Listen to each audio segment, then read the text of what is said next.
You ever wonder why some projects just work? I mean, they're complex, they're huge, but they just sing. They hit every single mark. And then there are the others, the ones that become horror stories.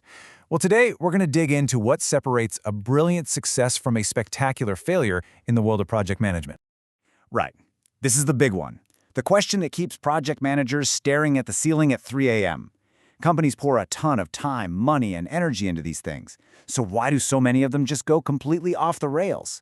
Well, it usually comes down to three classic culprits. First up, the budget. A project can be an absolute work of art, but if it costs twice what you planned for, that's a huge problem. Then there's time. Missing your deadline isn't just a small slip. It can cause this massive ripple effect, messing with everything from your launch to your client's trust in you. And number three, performance. This is the one where you're on time, you're on budget, but the thing you built, it just doesn't work. It doesn't do what it was supposed to do.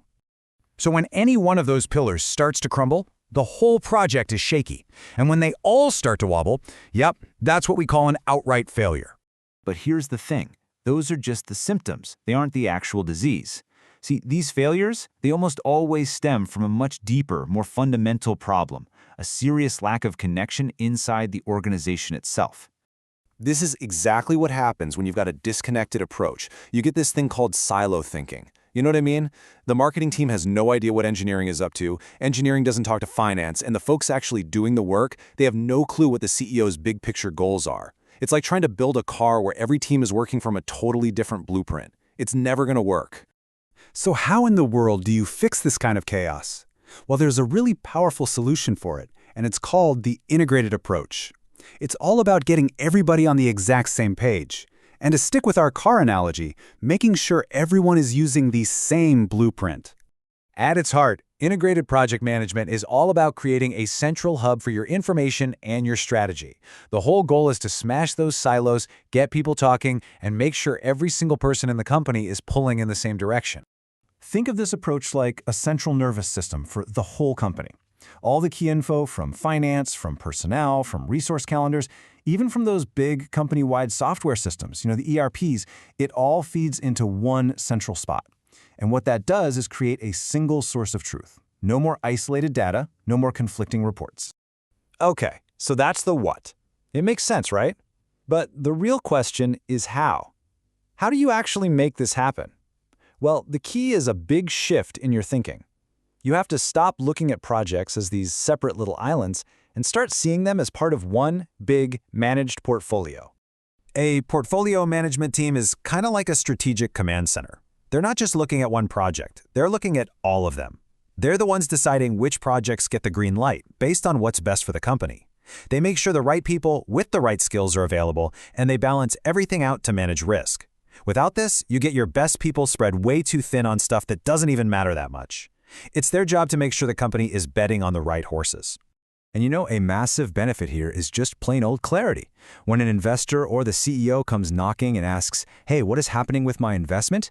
An integrated system means you can actually answer that question with real data and real confidence. Your communication becomes transparent, and that builds a ton of trust, all because everybody's looking at the same playbook. So, let's switch gears for a second. Let's put ourselves in the shoes of the senior leaders running the company. What does a system like this actually give them? It gives them a bird's-eye view. Instead of being totally lost in the weeds trying to make sense of a dozen different confusing reports, they can see the whole landscape from above. They get that big picture understanding of how resources are being used and, more importantly, which projects are actually delivering value. And hey, this isn't just about making life easier for the top brass. A well-managed, integrated system makes life better for everyone. It smooths things out, it makes expectations clear, and it cuts down on all the chaos and stress that comes from a badly run project. It's about building a system so that the engineers and everyone else on the team can actually sleep well at night. All right, but here is the crucial point. You can build the most perfect, most integrated, on-time, on-budget machine in the world. But if you miss this one final, super important ingredient, your project can still be a complete and total failure. We've already met these three, right? In project management, this is known as the triple constraint. Nailing your time, your cost, and your performance. Those are the internal measures of success. But there's one more piece to the puzzle. And that piece is client acceptance. A project is only, and I mean only, truly a success if the client, the person you actually build it for, is happy. If they accept it, if they use it, and if they feel like it solves their problem, that's when you've won. It's the ultimate external seal of approval. Oh man, this classic cartoon just nails it, doesn't it? It perfectly captures this whole challenge. Over on the left, you've got this wild, complicated swing. That's how the customer explained what they wanted. But on the right, you've got a simple tire swing. That's what the customer really needed. Understanding and bridging that gap, that's where projects either fly or they fall.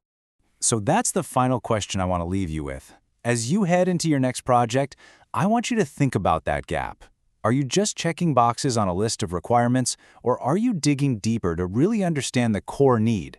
Because bridging that divide, that is the ultimate key to project success.